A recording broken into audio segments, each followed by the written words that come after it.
তোমরা আমাকে বারংবার বলছো চট্টগ্রাম বিশ্ববিদ্যালয়ের আবেদন যোগ্যতা নিয়ে ভাইয়া কিছু বলেন। তোমাদের কথা মাথায় রেখে 2024-25 সেশন অনুযায়ী চট্টগ্রাম বিশ্ববিদ্যালয়ের আবেদন যোগ্যতা নিয়ে কথা বলবো। আজকের ভিডিওটি খুব গুরুত্বপূর্ণ, ভিডিওটি স্কিপ না করে শুরু থেকে শেষ পর্যন্ত দেখবে। তোমার যেই বন্ধুটা রেজাল্ট নিয়ে হতাশায় আছে তাকে এই ভিডিওতে মেনশন করে দিবে। দেখো, চট্টগ্রাম বিশ্ববিদ্যালয়ের আবেদন যোগ্যতা এ ইউনিট অর্থাৎ যারা বিজ্ঞান থেকে পরীক্ষা দিবে, বিজ্ঞান বিভাগ থেকে এ ইউনিট শুধুমাত্র বিজ্ঞান শাখার জন্য, যারা বিজ্ঞান থেকে পরীক্ষা দিবে শুধুমাত্র তাদের জন্য। বিজ্ঞান, জীববিজ্ঞান, ইঞ্জিনিয়ারিং এবং মেরিন সায়েন্স অ্যান্ড ফিশারিজ অনুষদভুক্ত এটা হচ্ছে এ ইউনিট। এখন দেখো, তোমরা যারা বিজ্ঞান বিভাগ থেকে পরীক্ষা দিবে তাদের এসএসসি তে 4.00 লাগবে এবং এইচএসসি তে 3.50। টোটাল তোমার লাগবে 8.50। দুইটা মিলে যদি যোগ করে তোমার 8.50 হয় তাহলে কিন্তু তুমি চট্টগ্রাম বিশ্ববিদ্যালয়ের এ ইউনিটে বিজ্ঞান বিভাগ থেকে পরীক্ষা দিতে পারবে। এখন দেখো, বি ইউনিটের ক্ষেত্রে বি ইউনিট হচ্ছে কলা ও মানবিক বিদ্যা। এখন বি ইউনিটটা হচ্ছে কলা ও মানবিক বিদ্যা। এখানে কে কে পরীক্ষা দিতে পারে ভাইয়া? এখানে মানবিক, বিজ্ঞান, বাণিজ্য তিনটা শাখায় কিন্তু পরীক্ষা দিতে পারবে। তোমরা যারা মানবিক বিভাগ থেকে ভর্তি পরীক্ষা দিবে বি ইউনিটে, তোমাদের এসএসসি তে 3.00 এবং এইচএসসি তে 3.00, টোটাল 7.00 থাকতে হবে। যদি তোমার 7.00 থাকে তাহলে কিন্তু তুমি চট্টগ্রাম বিশ্ববিদ্যালয়ের বি ইউনিটে ভর্তি পরীক্ষা দিতে পারবে মানবিক বিভাগ থেকে। তোমরা যারা বিজ্ঞান বিভাগ থেকে চট্টগ্রাম বিশ্ববিদ্যালয়ের বি ইউনিটে ভর্তি পরীক্ষা দিতে চাও, তোমাদের এসএসসি তে 3.50 এবং এইচএসসি তে 3.50, টোটাল 7.50 পেলে কিন্তু তুমি বিজ্ঞান বিভাগ থেকে বি ইউনিটে ভর্তি পরীক্ষা দিতে পারবে। বাণিজ্য বিভাগে তোমরা যারা বাণিজ্য বিভাগ থেকে বি ইউনিটে পরীক্ষা দিবে, তোমাদের এসএসসি তে 3.50 এবং এইচএসসি তে 3.50, টোটাল 7.50 থাকলে কিন্তু তোমরা বাণিজ্য বিভাগ থেকে বি ইউনিটে ভর্তি পরীক্ষা দিতে পারবে। এখন বি ওয়ান উপ ইউনিট, এখন তোমার কাছে প্রশ্ন হতে পারে যে ভাইয়া বি ওয়ান উপ ইউনিট আসলে কি? দেখো, বি ওয়ান উপ ইউনিটটা হচ্ছে নাট্যকলা অর্থাৎ চারুকলা এবং সঙ্গীত ইউনিট। তুমি এইখানে পরীক্ষা দিতে পারবে এবং তুমি যদি পরীক্ষা দাও এখানে, এখানে তোমাকে ব্যবহারিক পরীক্ষা দিতে হবে। এখন দেখো যে এখানে মানবিক বিভাগ থেকে পরীক্ষা দিতে কত লাগবে। মানবিক বিভাগ থেকে 3.00 এবং এসএসসি তে 3.00 এবং এইচএসসি তে 3.00, টোটাল 7.00 হলে কিন্তু তুমি মানবিক বিভাগ থেকে নাট্য ও চারুকলা ইউনিটে পরীক্ষা দিতে পারবে। বিজ্ঞান বিভাগ থেকে তোমরা যারা ভর্তি পরীক্ষা দিতে চাও বি ওয়ান উপ ইউনিটে, তোমাদের এসএসসি তে 3.50 এবং এইচএসসি তে 3.50, টোটাল 7.50 হলে কিন্তু তুমি বি ওয়ান উপ ইউনিটে পরীক্ষা দিতে পারবে। বাণিজ্য বিভাগ থেকে যদি বি ওয়ান উপ ইউনিটে ভর্তি পরীক্ষা দিতে চাও, তোমার এসএসসি তে 3.50 এবং এইচএসসি তে 3.50, টোটাল 7.50 হলে কিন্তু তুমি বি ওয়ান উপ ইউনিটে ভর্তি পরীক্ষা দিতে পারবে। এখন বি টু উপ ইউনিটে কি ভাইয়া? বি টু উপ ইউনিটটা হচ্ছে এটাও কলা ও মানবিক বিদ্যা অনুষদ, কিন্তু এখানে হচ্ছে আরবিক, ইসলামী স্টাডিজ এবং পালি সাবজেক্টগুলো আছে। এখন তুমি যদি বিজ্ঞান বিভাগ থেকে ভর্তি পরীক্ষা দিতে চাও তাহলে তোমার এসএসসি তে 3.50 এবং এইচএসসি তে 3.50, টোটাল 7.50 লাগবে বি টু উপ ইউনিটে পরীক্ষা দিতে।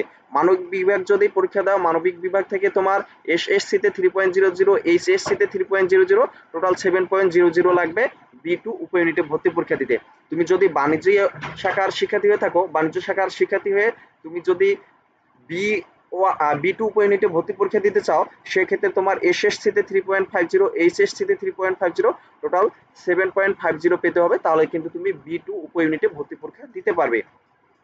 সি ইউনিটটা কাদের জন্য ভাইয়া? সি ইউনিটটা হচ্ছে ব্যবসা শাখা অনুষদের জন্য।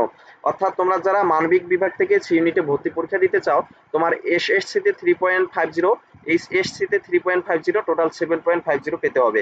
বিজ্ঞান বিভাগ থেকে যদি তুমি ভর্তি পরীক্ষা দিতে চাও তাহলে তোমার 3.50 এসএসসি তে এবং এইচএসসি তে 3.50, টোটাল 8.00 লাগবে, তাহলে তুমি সি ইউনিটে কিন্তু বিজ্ঞান বিভাগ থেকে ভর্তি পরীক্ষা দিতে পারবে।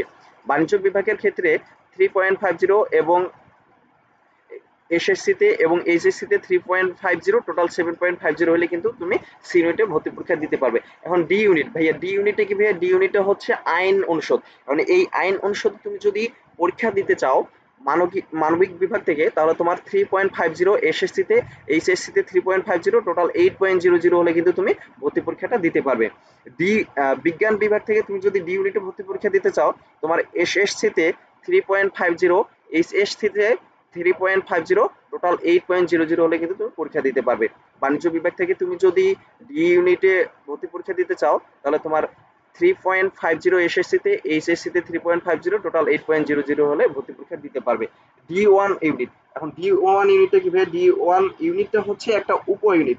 এইটা দেখো যে D1 উপ ইউনিটটা হচ্ছে শিক্ষা অনুষদ, অর্থাৎ এখানে তোমার হচ্ছে physical education and sport science. এখানে যদি তুমি পরীক্ষা দিতে চাও মানবিক থেকে তোমার হচ্ছে 2.50 এসএসসিতে এবং এইচএসসিতে 2.50, টোটাল হচ্ছে 6.00 হলে তুমি কিন্তু মানবিক বিভাগ থেকে D1 ইউনিটে ভর্তি পরীক্ষা দিতে পারবে।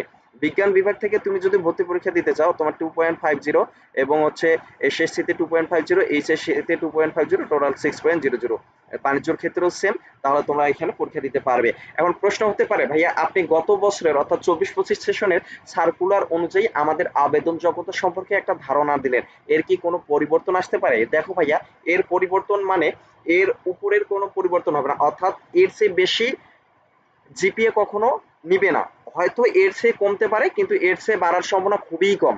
তো তোমরা যারা এই জিপিএ এর ভিতরে আছো কিংবা তোমাদের জিপিএ হচ্ছে এই আবেদন যোগ্যতার ভিতরে আছে, আমি তোমাকে বলবো তুমি চট্টগ্রাম বিশ্ববিদ্যালয়ের জন্য ভর্তি প্রস্তুতি নাও। তুমি চট্টগ্রাম বিশ্ববিদ্যালয়ের জন্য ঠিকঠাক ভাবে পড়ো। চট্টগ্রাম বিশ্ববিদ্যালয়ের পরীক্ষা আরো একটু হচ্ছে সময় পাবে, তুমি একটু ভালোভাবে পড়লে তুমি চট্টগ্রাম বিশ্ববিদ্যালয়ে চান্স পাবে।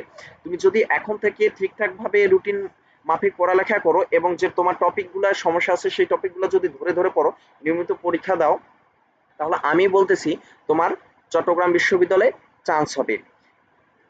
তোমাদের বারংবার বলছি তোমাদের কাছে এখনো যথেষ্ট সময় আছে, তুমি যদি ঠিকঠাক ভাবে পড়ো তাহলে তোমার কিন্তু চান্স পাওয়া সম্ভব।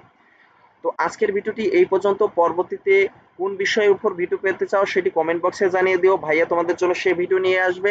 এবং পরবর্তীতে সঠিক গাইডলাইনমূলক ভিডিও, পরবর্তীতে সাজেশন পেতে এবং গাইডলাইনমূলক ভিডিও এবং সকল বিশ্ববিদ্যালয়ের আপডেট পেতে আমাদের সাথেই থেকো।